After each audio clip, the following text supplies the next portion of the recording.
Hello students, welcome to my YouTube channel. आज इस video में हम पढ़ने वाले हैं क्लास 9th का chapter number 1 basic concepts in geometry. ये हमारा थर्ड लेक्चर है इस सीरीज में।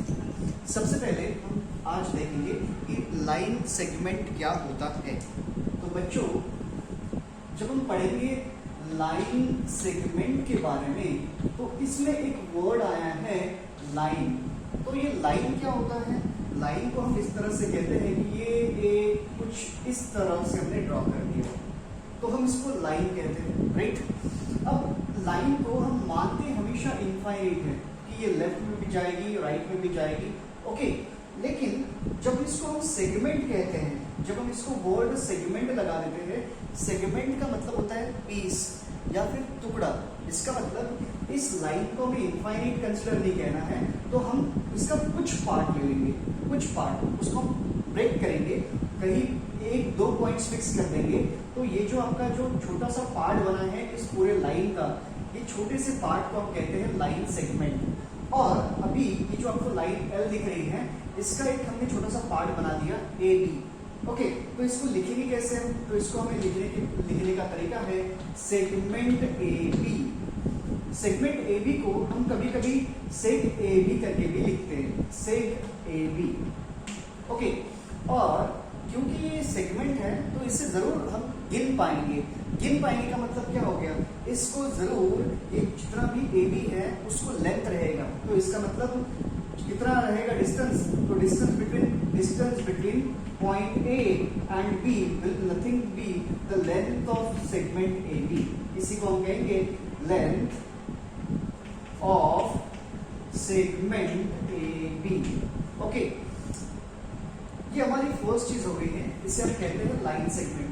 बच्चों, अभी ये जो लाइन सेगमेंट है इसको हम डिफाइन कैसे करते हैं? तो इसे हम मानेंगे कि ये एक ना यूनियन सेट है, यूनियन सेट, ये यूनियन सेट है। अब बताइए कि यहाँ से लेकर यहाँ तक के कौन कौन आया हुआ है? तो इसमें इस यूनियन सेट में आपके पास पॉइंट ए है, पॉइंट बी है और ए और बीच के सारे पॉइंट्स आएंगे। So what is a line segment? It is a union set of point A, point B and all the points between A and B. तो इस तरह से हम डिफाइन करते हैं लाइन सेगमेंट, राइट। अब देखिए, अब हम सेकेंड चीज देखेंगे जिसको हम कहते हैं रे ए बी। अब ये रे ए बी क्या होता है वो भी हम देखेंगे। सेकेंड थिंग इज रे ए बी। अब एक चीज जो हमें बहुत अच्छे से पता है, रे का एक जगह से स्टार्ट होता है रे और वो किसी एक डायरेक्शन में मूव होता है। अब मान के चलते कि इस पॉइंट को हमने ओ नाम दे दिया, इसको हमने ए नाम दे दिया, और अब क्योंकि ये रे है, ये इनफाइनाइट डायरेक्शन में जा रहा है, एक ही डायरेक्शन में जाते जाते रहेगा, कहीं रुकने वाला नहीं है, राइट। तो ये आपका इनिशियल पॉइंट है और डायरेक्शन कौन सा है? अलोंग ओ ए। अब यहाँ पर मैं काम करता हूँ, एक और पॉइंट ए ले लेता हूँ। तो जैसा कि हम देख सकते हैं इस लाइन रे के ऊपर हम पहले स्टार्ट हो रहे हैं ओ से, एक पॉइंट ए आएगा और ए के बाद भी तो बहुत सारे पॉइंट्स आने ही वाले हैं ना, तो ये भी। तो हम रे को कैसे डिफाइन करने वाले हैं? तो रे भी आपका यूनियन सेट रहने वाला है। रे भी क्या रहने वाला है? यूनियन सेट रहेगा। लेकिन ये यूनियन सेट किससे बना हुआ रहेगा? तो पहले तो पॉइंट ओ आएगा, फिर बाद में आपका पॉइंट ए भी आएगा और सारे के सारे पॉइंट्स और ए के बीच में, तो पॉइंट्स बिटवीन ए एंड ओ। अब इतना ही थोड़ी, ये तो सेम डेफिनेशन हमने रे लाइन ए बी के लिए पढ़ी थी। लाइन ए बी में हमने क्या कहा था कि ओ पॉइंट, ए पॉइंट और दोनों के बीच के पॉइंट्स। लेकिन यहाँ पर क्या होने वाला है? ओ और ए इनके बीच के पॉइंट्स, लेकिन इतना ही नहीं, ए के बाद वाले भी पॉइंट्स हमें लेना पड़ेगा, ठीक है। एंड बोलेंगे and all the points such that कौन सी condition? O like A lies between O and B। तो ये कंडीशन भी हमें ध्यान रखना है, राइट। तो ये हो गई बात रे ओ ए के बारे में। तो हमने रे ओ ए को किस तरह से डिफाइन किया? हमने रे ओ ए को कहा, रे ए बी को कहा कि ये क्या है? ये अब हमने, क्योंकि मैंने रे ए बी नहीं रे ओ ए लिया है, तो यहाँ पर रे ओ ए कर लेता हूँ, ओके। रे ओ ए क्या रहेगा? It is a union set. किस चीज का? Point O, point A, all the points between O and A and all the points P which are after B, तो इसको हम बोलेंगे कैसा, OAP, इसका मतलब A lies between O and P, right.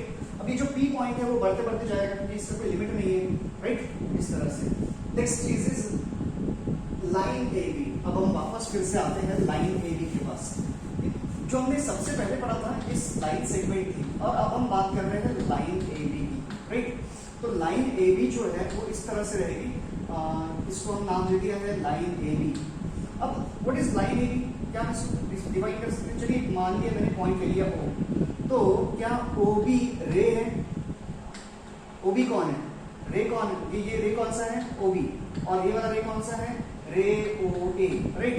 तो मैं कह सकता हूं कि लाइन जो है वो दो रेज का कॉम्बिनेशन है, यूनियन है। It is union of two opposite rays, union of two opposite rays, ये जो है वो बनने वाला है लाइन AB। अब इसमें हम क्या क्या लेंगे, ये भी फिर से इसको हम डिफाइन करेंगे। ये यूनियन सेट है, लेकिन इस सेट के अंदर कौन कौन आएगा? तो OB के बीच के सारे पॉइंट्स, OA के बीच के सारे पॉइंट्स, और O साथ में ये भी रहेगा, जिसको हम कहेंगे लाइन AB। तो फिर आप सिंपल याद रख सकते हैं कि अगर रे OA समझ में आ गए हैं तो what is line AB? It is the union of the two opposite rays. Simple रहेगा, ठीक है। Next congruent segments. Congruent segments, तो अब हमने ये एक सेगमेंट ले लिया है AB, ये दूसरा हमने सेगमेंट ले लिया है CD। अब मान के चलिए कि जो रे AB है इसका जो लेंथ है वो 5 सेंटीमीटर है, और इसका भी जो लेंथ है वो भी 5 सेंटीमीटर है। इसको हम लिखेंगे ऐसे, length of segment AB is equal to 5 centimetre and length of segment CD is also 5 centimetre. अब अगर दो सेगमेंट्स का जब भी लेंथ इक्वल रहेगा, मतलब मैं अब ये कह सकता हूं मैं कि length of segment AB is equal to length of segment CD। ये जब भी हो जाएगा इसका मतलब जो सेगमेंट्स है वो दोनों कॉन्ग्रुएंट है। तो आप ध्यान दीजिए कि जैसे ही दो सेगमेंट्स का लेंथ इक्वल हो जाएगा, तो अब मैं क्या लिखने वाला हूँ, सेगमेंट AB इज कॉन्ग्रुएंट, ये कॉन्ग्रुएंट का सिंबल हो जाएगा। Segment AB is congruent to segment CD, right, इस तरह से हम लिखने वाले हैं। Okay, now this is about congruent segments. Congruent segments, तो शॉर्ट में हम क्या याद रखने वाले हैं कि अगर जब भी लेंथ इक्वल रहने वाला है दो सेगमेंट्स का, तो सेगमेंट जो है वो कॉन्ग्रुएंट रहेगी। कॉन्ग्रुएंट मतलब सेगमेंट्स का लेंथ इक्वल, और सेगमेंट्स कॉन्ग्रुएंट मतलब लेंथ इक्वल। नेक्स्ट चीज है properties of congruent segments. Properties of congruent segments, तो इसको हम बिल्कुल आसानी से याद रख सकते हैं, RST। What is RST? What is RST? Now we will see. This R stands for reflexivity. This R stands for reflexivity. Now what is reflexivity? Then S stands for symmetry. Then S stands for symmetry. And this T stands for transitivity. T stands for transitivity. Okay.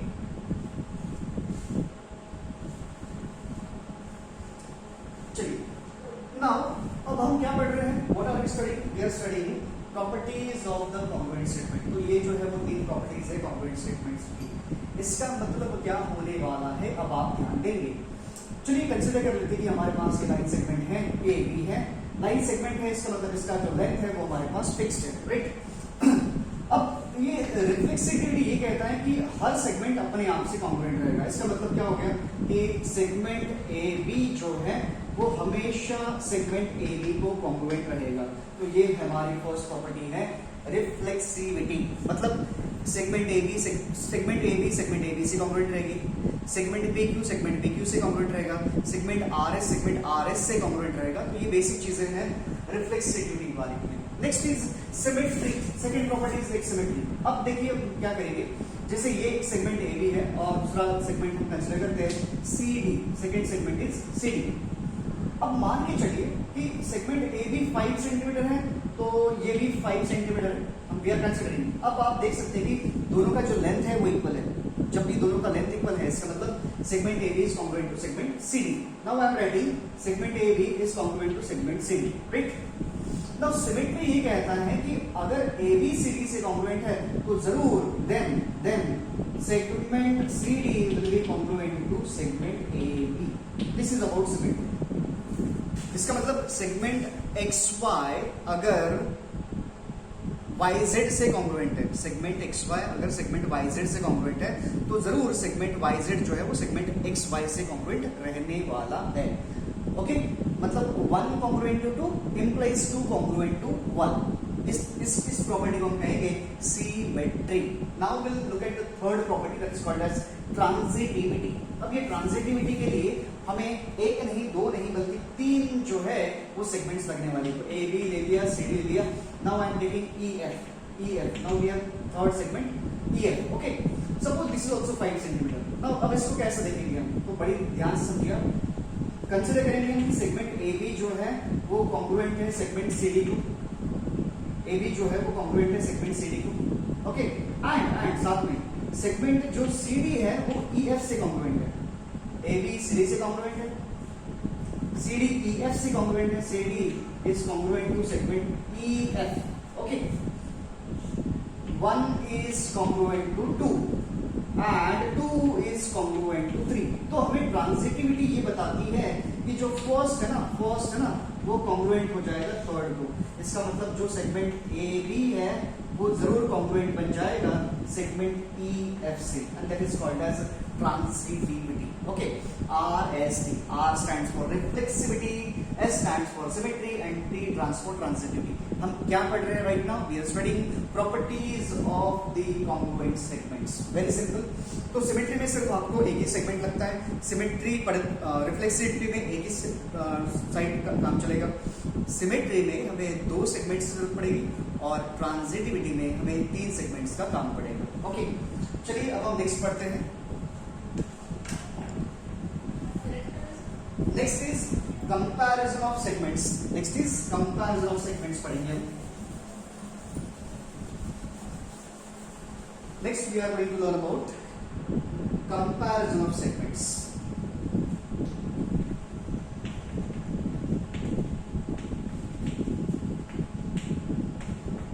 अब ये comparison कैसे करेंगे हम? जैसे हम consider करते हैं कि कोई सेगमेंट ए बी है और इसका जो लेंथ है वो है 5 सेंटीमीटर, और दूसरा हम सेगमेंट ले लेंगे एक्स वाई और इसका जो लेंथ है, लेंथ ऑफ एक्स वाई हम ले लेंगे 9 सेंटीमीटर। अब बड़ा आसानी से हम देख पा रहे हैं कि जो ए बी है वो छोटी है as compare to X Y. तो हम क्या कहेंगे कि एक्स वाई जो है segment X Y will be greater than segment A B. Right, ये किसका सिंबल है? ये ग्रेटर देन का सिंबल है, ग्रेटर देन। ये किसका सिंबल है? लेस देन का सिंबल है। ये किसका सिंबल है? ग्रेटर देन और इक्वल टू। ओके, देन ये किसका सिंबल बन जाएगा? लेस देन और इक्वल टू। ये ऐसे सिंबल्स बन जाएंगे हमारे, ठीक है। तो this one stands for greater than, this stands for less than. Okay, तो दिस इज अबाउट कंपैरिजन। तो लेंथ किससे बताएगी? अगर दोनों का लेंथ इक्वल है तो सेगमेंट इक्वल बनेगी। सेगमेंट ए बी का लेंथ 5 है, सेगमेंट एक्स वाई का लेंथ 9 है, तो हम बोलेंगे कि segment X Y is greater than segment A B. इसको हम दूसरे तरीके से भी लिख सकते हैं। अभी हमने इसको लिखा कि सेगमेंट एक्स वाई बड़ी है ए बी से, तो इसी का मतलब क्या हो गया कि सेगमेंट ए बी जो है वो छोटी है सेगमेंट एक्स वाई से। तो दोनों जो है वो इक्वल स्टेटमेंट्स हैं, अलग अलग तरीके से लिख सकते हैं। जैसे एग्जांपल दे रहा हूं मैं, 3 जो है वो छोटा है 5 से, मतलब ये 5 बड़ा है 3 से, तो दोनों का मतलब एक ही है। Right, the next one is perpendicularity of the segments. Next is